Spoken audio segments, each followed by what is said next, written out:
Freedom Day, Jubilee Day, Celebration Day, and what the Kujichagulia process has brought us to call Juneteenth.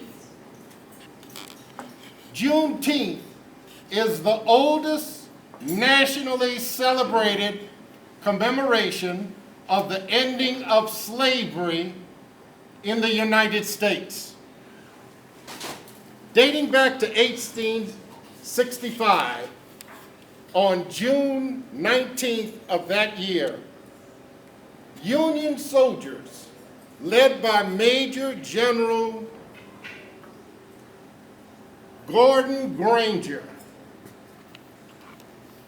and this was not an ordinary detachment of soldiers. This military accompaniment included a large number of well-armed black military members of the United States Army.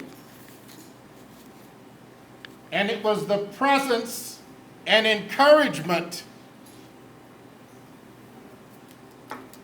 of that group of armed black military men who encouraged Gardner to discharge his contribution and share with the people of Galveston, Texas, that the Civil War had ended and that slaves were freed.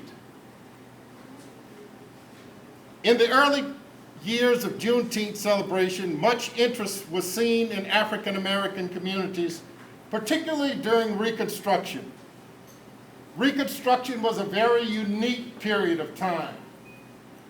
We as African Americans have been in a war since we arrived on this continent.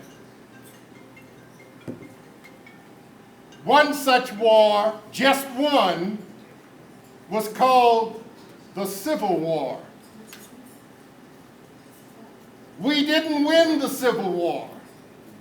We have not won many of the wars that we have been involved in since we were brought to these shores.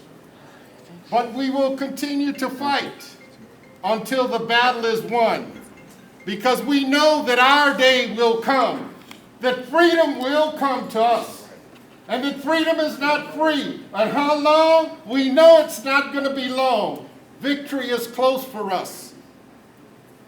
So we must continue to battle.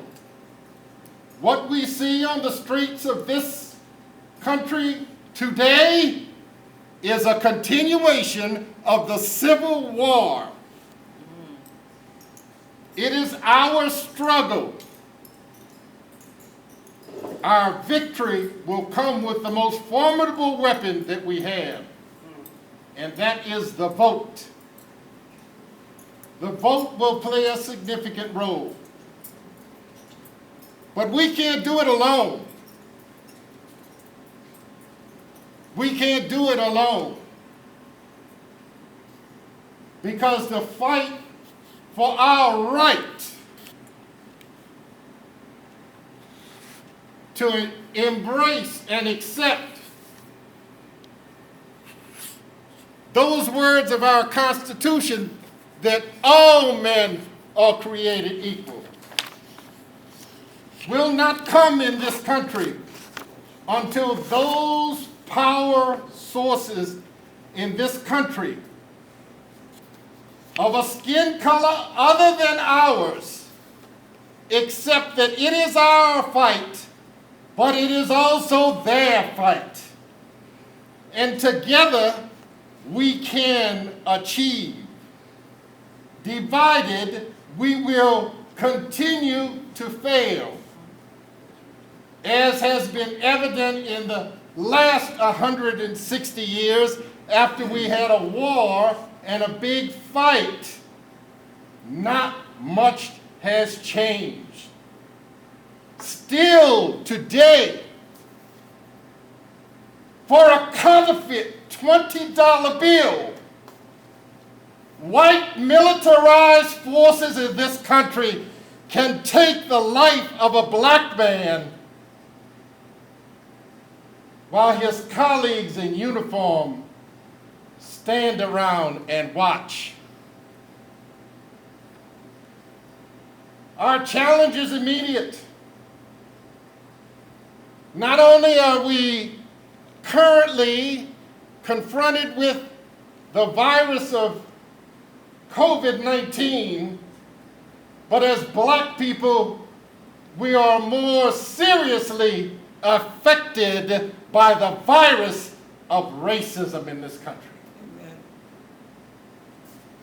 And so we come today to begin an effort. We fight the COVID virus, and it is a time that is a war for us. And as we address that virus, maybe as we move past it, we as a country, black people, white people, people of all races and colors, can come together and address the virus of racism. Juneteenth is a perfect place to start.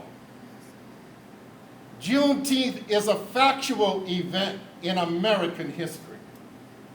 And one of the major problems that we are confronted with, not just in history but in our everyday life, is an absence of facts and truth. As black folks, you can believe us. And we believe in the spirit of Juneteenth. And it is part of our responsibility to see to it that America lives up to its creed. And by inviting America to join us in the celebration of Juneteenth, we can begin that effort to heal, to love, and forgive. And through that and the grace of God, we will survive. Thank you for your attention this morning.